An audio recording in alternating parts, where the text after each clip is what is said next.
A nationwide protest in Israel in what has been called a day of disruption, with demands for the return of hostages being held in Gaza and an end to the war. Families of hostages and their supporters blocking major highways and demonstrating in front of ministers' homes amid mounting calls for Prime Minister Benjamin Netanyahu to reach a ceasefire agreement with Hamas. Israel's Security Cabinet is expected to meet tonight to discuss that ceasefire proposal. Condemnation as well for back-to-back Israeli strikes on Nasser Hospital in southern Gaza that killed at least 20 people, including 5 journalists. The killing of journalists in Gaza should shock the world, not into stunned silence, but into action, demanding accountability and justice. More Blake Sifton joins us live from Tel Aviv. Blake, the Israeli Security Cabinet meeting tonight, but as it addresses conflicting demands, first that some kind of ceasefire agreement be reached, hostages be released, even as Israel expands its offensive in Gaza. Can we expect anything out of this Security Cabinet meeting?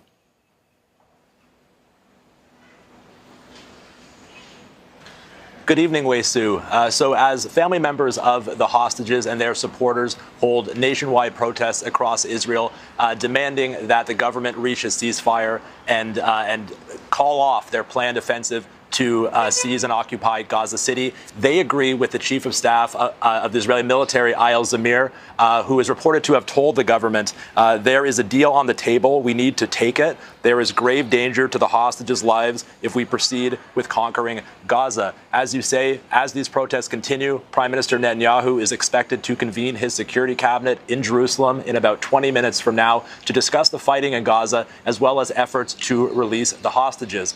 On Thursday, Netanyahu said that he had ordered negotiations to begin for the release of all hostages, all 50 hostages held in Gaza. That came days after Hamas accepted a ceasefire proposal that's currently on the table, put forth by mediators.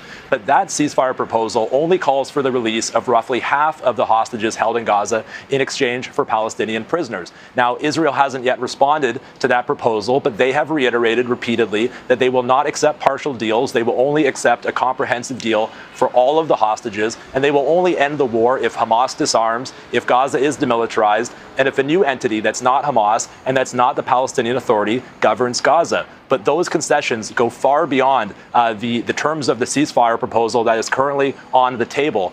So it remains to be seen whether, following this Security Cabinet meeting tonight, the Israeli government will respond for the first time to that ceasefire proposal, and how they expect to move forward with efforts to release the hostages.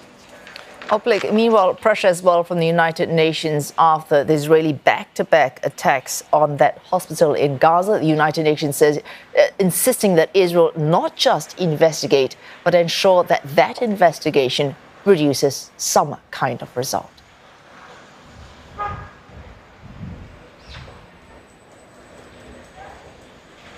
That's right. Prime Minister Netanyahu has guaranteed a thorough investigation, but the UN has said that there needs to be justice.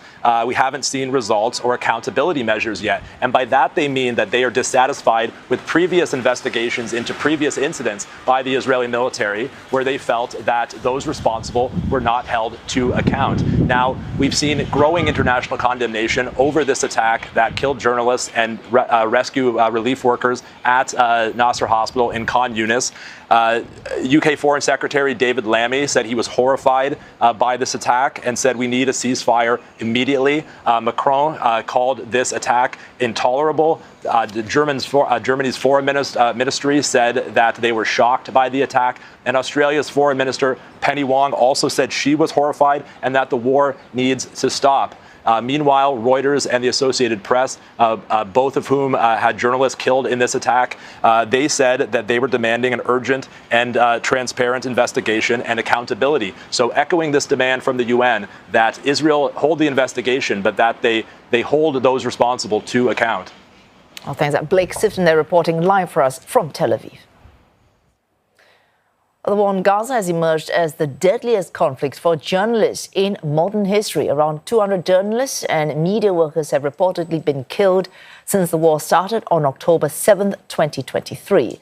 According to Brown University's Costs of War project, that is more than the toll during the U.S. Civil War, both world wars, the wars in Korea, Vietnam, Yugoslavia and Afghanistan combined. Fighting in Gaza accounted for more than 70% of journalist fatalities last year, which was also the deadliest year for media workers. Most of the deaths were the result of Israeli drone and air strikes. According to the Committee to Protect Journalists, several media workers are still missing or have been arrested. Others have been repeatedly threatened by Israel or subject to abuse, cyber attacks, censorship, or even have had their family members targeted. International media outlets have relied on local reporters for most of their coverage on the ground. Only Palestinian media workers have been allowed to report in Gaza, with the Israeli ban on international journalists from entering the enclave since the war. While some foreign reporters have been given brief access, this has been under strict supervision by the Israel Defense Forces. And it's not just in Gaza. Press freedom bodies say reporters in the West Bank and Israel also facing, quote, unprecedented threats, assaults and intimidation. I think we need to hear stronger voices to hold Israel accountable. The Israel Defense Forces are deliberately targeting journalists. It's made possible because of a smear campaign that is partly working, that is partly efficient in trying to say that journalists operating in Gaza are not proper journalists, would not be professional ones. The journalists that we're talking about today, some of the 4 ones that have been killed today, are journalists that work for Reuters, for AP, for very legitimate professional legacy media. Israel has pledged to investigate the incidents, but has repeatedly maintained its army does not deliberately target journalists. It's also told news agencies that it cannot guarantee the safety of media workers in Gaza. As the risks for media workers in Gaza increase, human rights and press freedom groups warn of the potential news void in the besieged enclave, which could leave Israeli attacks on Palestinians and other possible war crimes undocumented.